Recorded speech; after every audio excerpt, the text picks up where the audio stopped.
Rogers TV Ottawa.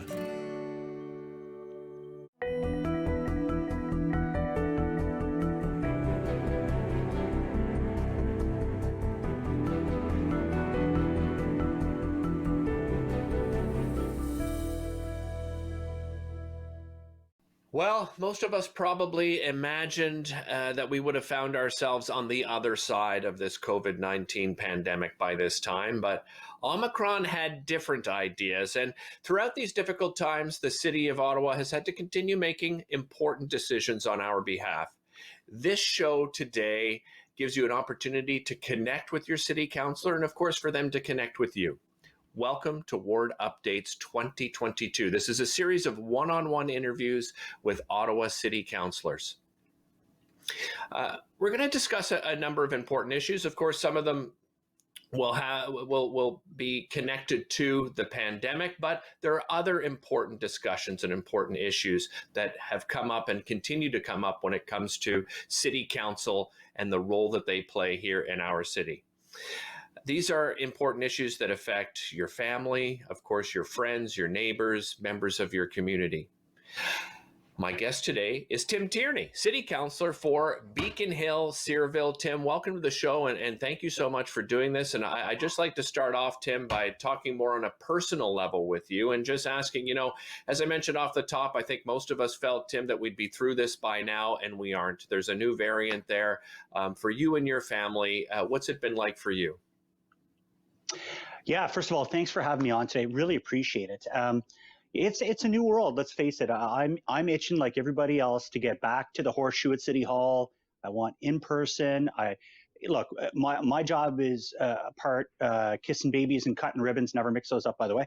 And getting out in the public and chatting with people. And I've missed it so much. We had a brief opportunity during the summer to get out, to have a couple of small barbecues with very small numbers, but it's not what it used to be. And it's been a long, almost 2 years. And for my wife Jenny and I, we've hunkered down. We've done our part in the community. Staying away from people. Obviously, we're all triple vaxxed, but it has been a different world, I must admit. And personally, it's been a challenge, especially at the start of the pandemic when we didn't really know what was going on. Medical professionals and doctors were still trying to figure out how many groups of people. The rules kept changing, so it's been challenging for sure. Tim, how has it affected the way that you communicate with your constituents? Great question. Actually, kudos to my wonderful staff. It's been a night and day shift. We always had terrific communications for Beacon Hill-Cyrville, but now we've ramped it up even more. We actually have done vlogs, video blogs. We do weekly. It used to be actually daily during the height of the pandemic. Updates to the community. We're always out there, whether it's Facebook, Twitter, Instagram, even TikTok. We're out there on a regular basis, just making sure the community is completely informed about what is going on and how they can get the assistance that they need.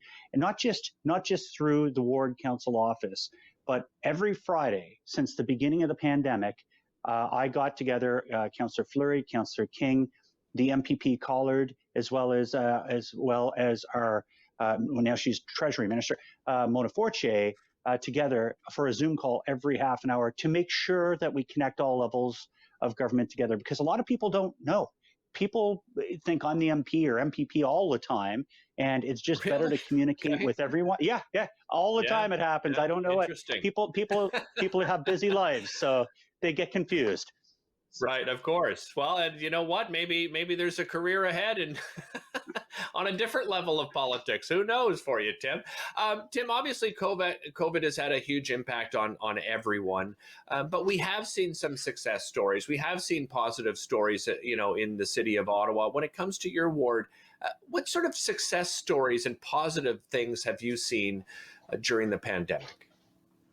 Well, I think all wards recognized and started banging pots and pans. And we saw a lot of community supporting our frontline workers, our healthcare workers.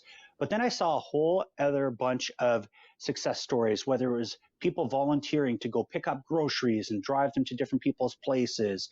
We actually, one highlight that really sticks out in my mind, we had a lady in the community, Michelle, super lady, she had cancer, and she was going through treatments at the same time as the height of the pandemic was there. Well, lo and behold, she got to ring the bell, but the whole community came out and lined the streets with bells and were cheering her on when she came home. And, it's those little things that really stick out in my mind. Just like the local school in the community, they had a drive-by for the students to be able to pick up their diplomas, and how the community really rallied hard and came out. I don't have to speak enough about supporting local. Our restaurants, wow, they are very thankful for the pizza and wings and everything that people are ordering right now. It's keeping them alive. Yeah, I'm glad you mentioned that, because the business community has had such an incredibly difficult time, Tim. And you mentioned that fact that people are still trying to do takeout, and they're trying to do delivery, and these small businesses are doing the best they can. What have you heard from the small business community? From lockdown to lockdown, Tim. It must be just exhausting on them. Mentally, their mental health is affected as well. It really is a challenge, and I have a lot of friends in the industry that own restaurants. One that always comes to mind is Sam Sakely on Elgin Street. It's not in my ward, but he's selling steaks. He's not selling pizzas and chicken wings. So it's very difficult to be able to bob and weave and work in a different environment. But even some of our local businesses here, they're very thankful for some of the money that they have received from federal and provincial to be able to keep things going. But the challenge they're having now, I went and got some pizza at Smokies, a local. I saw your tweet about Smokies. Great spot. Great pizza, and I'll tell you now, they're having problems getting staff in because it's always constantly moving. Somebody may test in the rapid tests positive. Nope, can't come into work now. So it's always changing. It's really difficult for them. But I do see. I said this last time, so I don't want to jinx it, but I do see the light at the end of the tunnel. I mean, I think we're a few months away. Touch wood. Things are going to start getting back to normal, and I'm very excited about it. Let's turn our attention back to City Council. For you, and your ward, what are your goals for this final term as we go into, obviously an election year? What are your goals for this term of City Council? Well, I'll be honest, I'm very pragmatic and boring as a councillor. I just like to get stuff done. That's the secret sauce. If anyone wants to run for council, make a list and deliver. And so I've been actively working on things. In Beacon Hill-Cyrville, I made a commitment we have a very small, I'll call it a community bunker. It's very, very small. It's like 1,000 square feet, no windows. And thankfully, through I guess this is a blessing of COVID as well, there was a trickle down from the federal government on stimulus. We're adding on 1,700 square feet, windows, beautiful, usable spaces. And so construction's actually already started. We see a lot of park improvements, splash pads going in where ones didn't exist before. So there's still a lot of work taking place. Nothing's stopped. And, having a role from a city perspective too, being transportation chair, adds a new level of what I'm recognizing in the community. And that's infrastructure, roads, cycling lanes, and we're seeing a lot of those things still continuing. Well, you brought up transportation, so let's talk about transportation. A lot of people looking at that 2.5% fare hike, thinking, it's poor timing. Right? We're going through a pandemic. We want to encourage people to return to public transit. I think it's going to be a difficult task because people, regardless of the pandemic, when we get back to normal, people have found new habits, Tim. Speak on, first of all, that fare hike and maybe talk a little bit about how we can encourage people to return to using public transit. Certainly. So just to be clear, I chair transportation, which is roads and infrastructure, but transit, I actually sit on as well. And I'm so passionate about transit. I've sat on it since my start of my career 11 years ago. You look what's happening with light rail, the expansion of it. By the way, stage one, yes, lots of hiccups, problems. Is anybody happy about it? No. Touch wood, December, looking good. We want it to work. Stage two, though, is the game changer. And I think that's going to make a big, big difference on how communities work because deadheading buses and things won't exist anymore. There'll be community hub routes. And out here in the East End, we're actually I don't want to, again, jinx it, but we're ahead of schedule and we're looking good for 2024 full service. That being said, back to your original question, unfortunately, we still have to pay our drivers. We still have to pay for the fleet. That doesn't go away unless we start laying people off. We really have to try to get that 50-50 balance at the fare box, which is always the challenge. There's been some suggestions towards the end of the year. Oh, well, we'll just let the taxpayers of Ottawa pay for transit. So basically, you want to pay anything to get on. Well, on an average home, the city treasurer said, average home, and keep in mind the cost of housing is going all over, is $500 more a year in perpetuity. So can we put that all on the taxpayer? No. Can we put that on people that don't actually have transit service in the city, like in the rural areas that don't currently pay transit? No. So it is a balancing act. From a monthly perspective, again, I always look to other cities, and I'm a board member and chair of Ontario Caucus for the Federation of Canadian Municipalities. From a monthly pass perspective, we certainly are in a much cheaper zone compared to a Toronto, which is like $150 a month. So that being said, would I like to find solutions to this? Absolutely. And if other levels of government want to step up, like the federal government, and help make a national transit strategy that will see it make it cheaper or maybe free within municipalities, I'm all about that. But I do have a duty to the taxpayer to ensure that their tax bills, which, let's face it, groceries, gas, everything else is going up, to keep it under that 3% threshold is becoming more and more challenging. And I see that as the biggest challenge for the next term of council. Well, you mentioned, obviously revenue shortfalls when it comes to transit. There, COVID-19, huge hit on revenues right across the board, right? And it's making up those lost revenues that are going to be very difficult. And I look at that 3% tax hike, and I wonder, and not just coming from me, but people that I've had discussions with, I wonder if it's inevitable that we just keep pushing it down the road. I'm happy to pay 3%, by the way. I think it's a reasonable tax hike. I'm a property owner. I pay property taxes, but I wonder if in 5 years, 10 years, my kids, our next generation, are we just holding off the inevitable that we're going to eventually have to bring taxes up, 5%, 6%, 7%? Is there any concern on your part with that, Tim? Over the last 11 years, we've been very fiscally prudent. I know there's some members of council that just want to open up the purse strings and go crazy, but we've been very prudent, and I don't foresee us being hit as hard, and that's in part because the federal and provincial governments made us whole during this whole period where transit isn't running with people on buses and trains. That being said, we'll have to see how the pandemic plays out. If they're willing to give us more money as a go forward, at this point we're whole, so it's fine.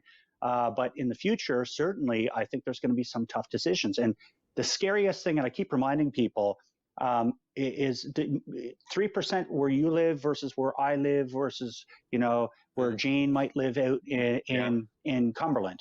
Those are all very different proposals because we're going to have a thing called the municipal property tax assessment, which is run by the province, which is going to say where the most valuable pieces of land are in the city, and they're going to up your market rate, which is what we base that 3% on.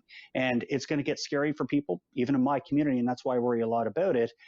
Beacon Hill is a very desirable place to live, and I'm sure that's going to get raked into the assessments that take place next year. So I'm always thinking about that. That's why I think it's going to be a big problem. Look, we've just seen other councils. I think in Toronto they went up like 4.5%. Like, we've done very well. We've been very prudent, but it won't stop there. It's only going to get more challenging.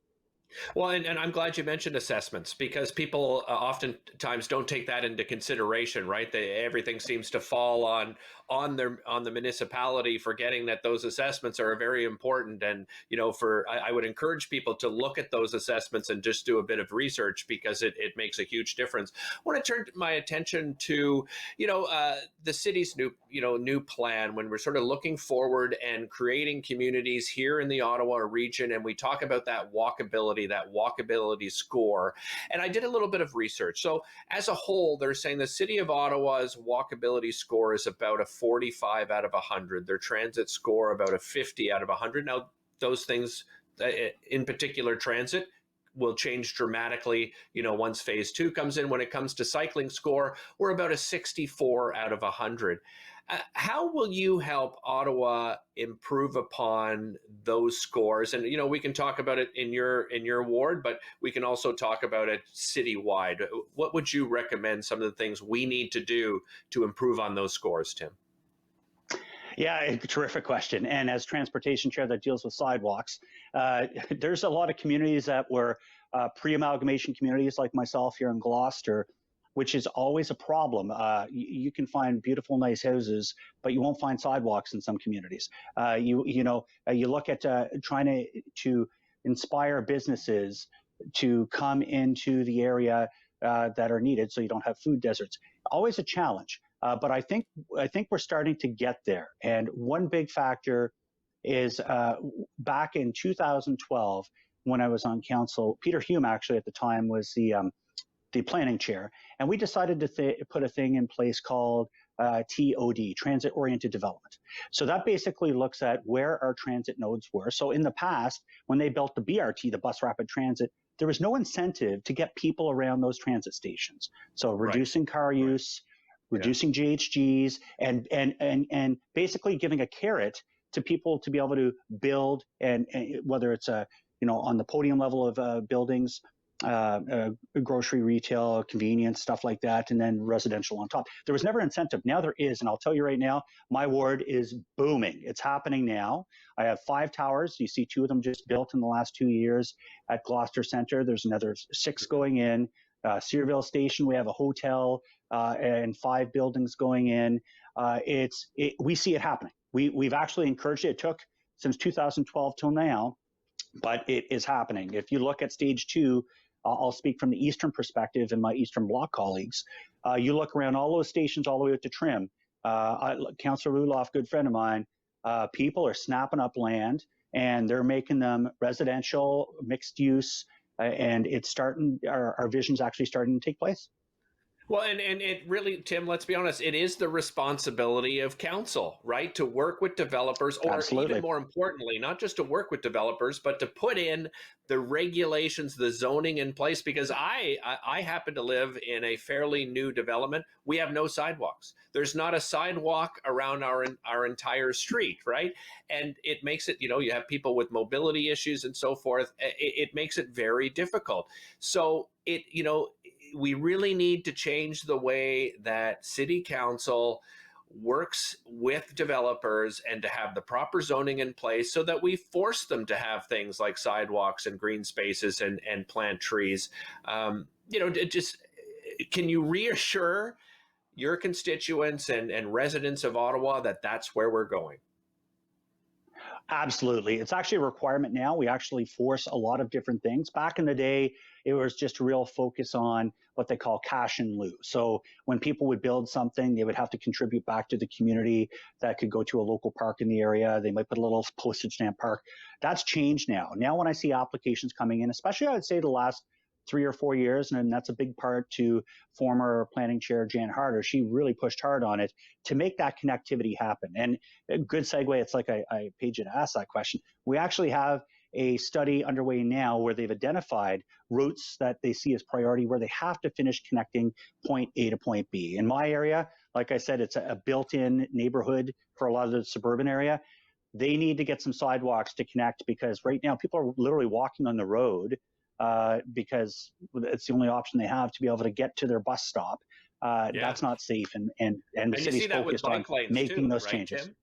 We've seen that with bike lanes too. You're riding along a bike lane, and all of a sudden it ends, right? And there's this huge gap until you can get back on a bike lane. And I know it takes time for these things because we didn't build the city in a way that it would make it bike friendly, pedestrian friendly, that we now have scooters out there, which, that's a whole different topic. But, it's nice to hear that there are some of these things happening.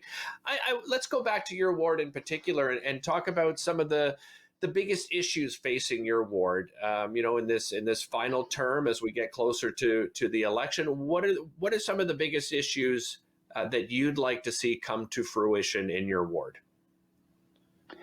Well, definitely. I think, I'm seeing some of the construction taking place that really ties in well it ties in well with the connectivity to our local stations, our new transit stations that are coming in, or the ones that currently exist.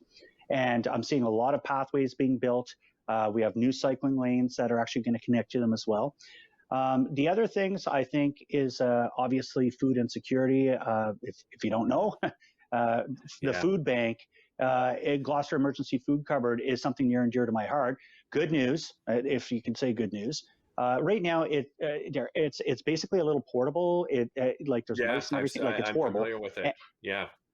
Oh, good. So on that, we have an RFP out now. We're looking at building a much larger facility to be able to accommodate the community, because since we had our good Syrian friends come, and I have the highest Syrian concentration on Donald Street and the Donald Street Towers, they actually make use of this food cupboard, putting even more pressure on something that already existed. Now during COVID, we're even seeing more people going to the food. So I see those as major socioeconomic concerns, and we have to deal with it. Here's a question for you. How do you involve residents in the decision-making process? There's always been criticism on how we involve residents and the opportunity to speak and share ideas. How can we make that a better process, Tim? Yeah, this may be the silver lining of COVID, is people are able to, in the past, they would be like, why would I speak at city council? I got to take the day off, go during work hours, go down to a committee. Now a lot of people have been able to participate via Zoom. That's good or bad, but that being said, there's a lot more participation. People know, I've seen people I've never seen before in 11 years. But we also are using some new tools in the city called Engage Ottawa. We've been very successful in getting, it's almost like a participation, but not a full survey, where you can actually get involved in things. So those are some of the new tools we've been using. Obviously, a good councillor will communicate with their constituency if they want to get reelected, because if you don't know where the problems are, people are going to hate you for it. And so that's, I'm very lucky. I got a very massive email database, a tremendous Facebook presence, and, Twitter. Well, Twitter's kind of a dumpster fire out there, but I still push messages out through that anyway. I don't even bother with Twitter anymore, Tim. You're so, but Smart people man. Swear by it. Some people swear by it. You've got your Twitter fans and you've got your Facebook fans, and I don't know. People are on TikTok now. I haven't even downloaded the app. I've got too many things on the go. I can't even be bothered. Tim, another, I think, important issue that a lot of residents have turned their attention to, and that is what they view as a fairly large divide when it comes to city council. Now, we're going to see some new faces, right? New faces, a new mayor. When you think of the leadership, new leadership that's coming in to city council, what do you think they need to do to help bridge some of this divide? Yeah, it's going to be a challenge for sure. I'm not going to lie. The first two terms of council that I was on was much different types of council. This third term of council, certainly some people come in with their own ideas. You would think that we all hate each other. We actually don't. We actually get together for a pop on occasion. Yeah. And most of us, with the exception of maybe one or two, leave everything at the table. When the vote's done, the vote's done. That being said, I think the voters will vote with their feet, and they're going to determine if they want antics and craziness or if they want a council that will be effective. That is going to be the first stop. And the second part is having a mayor that will be able to come in and work with whoever's there. And they have to have experience, in my mind. They have to be able to, look, we have a lot of people that are brilliant. Larry O'Brien came in and he thought, I'll just wave the magic wand. No, you can't during run his it like time, a he business. had to convince. Right. It's not, unfortunately, it's not a business. Like a business, right? You're not the president, and everything goes through you, and you make a decision, which is something I remind people with. I criticism aside, with whether it's a councillor or the mayor, at the end of the day, everybody has the same vote, and that's one vote, right, Tim? That's correct, and we're adding one more on. We're going to have 24 seats versus 23. 24 councillors. Yeah. So 25 votes. And, there's some people that have already said they're not running again. Councillor Harder, I love her. She's terrific. Councillor Moffat, great guy. I wish he would stay. But there's just so many people that have made the decision not to run again. We're going to have a brand new seat. So there's going to be many opportunities. And I encourage residents to put their name in the hat to, just make sure that you have gone out, you've spoken to the community, and you hear what they want before you present some kind of platform. Can you summarize your position on sort of maintaining kind of balance between that sustainability that, we're all talking, climate change is always on top of people's minds, across the country and here in Ottawa, residents talk about it quite, but what's that balance that we can have between sort of environmental sustainability and economic development? Is it even possible? Many people ask themselves. 100%. And, again, another silver lining of the pandemic is the federal, we never would have been able to afford this just strictly as a municipality. Obviously, our biggest GHG emitter is being killed is the bus with stage 1 light rail, stage 2 light rail. And now we have 4 electric buses. I got to take a ride on one. They're pretty cool. And we're testing them out, and we're going to be converting our complete fleet in the next, I think it's 10 years, to electrified busing. That's a huge factor for the communities. And then you look at other little things that we're doing. Obviously, solar panels on rooftops. We've, through FCM and the City of Ottawa, we now have the ability where you can actually put against your own home the ability to change all your windows, doors, environmentally friendly stuff to do energy efficiency at a residential level, and it's put on your tax bill over a 10-year period. So there's a lot of things the city is doing, very, very progressive, but you're right, there is a balance. There's calls from people all the time to just crank this up or, eliminate this.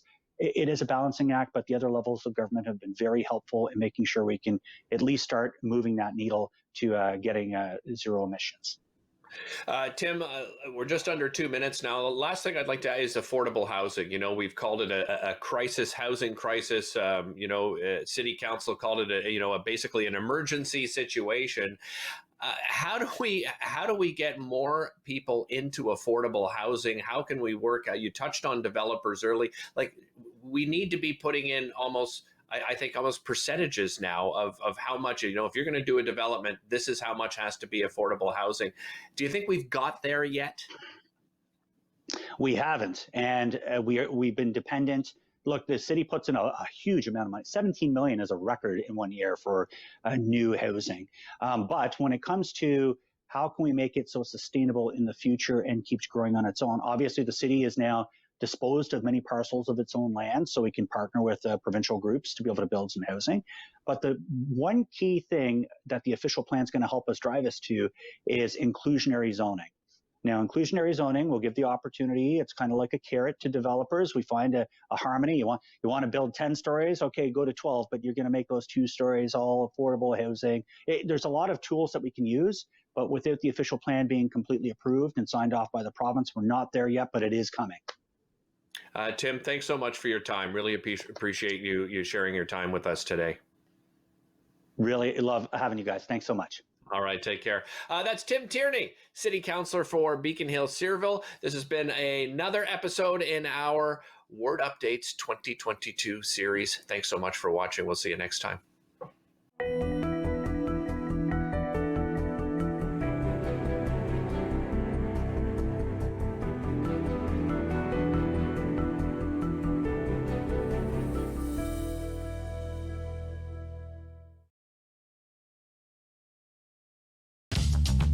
This program is brought to you by Ignite TV. Now you're in command. Visit Rogers.com for more details.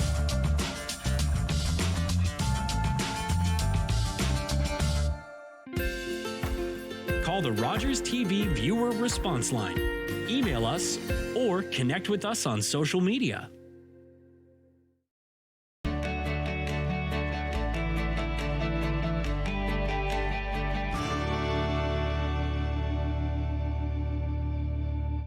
We're creating space for change. Progress. Equity. Reform. This is a call out, a shout out, a reach out. To help small businesses, charities, and organizations that support equity deserving groups. Let's promote progress By promoting your brand. We're all in. Dedicating our production resources and media platforms To shine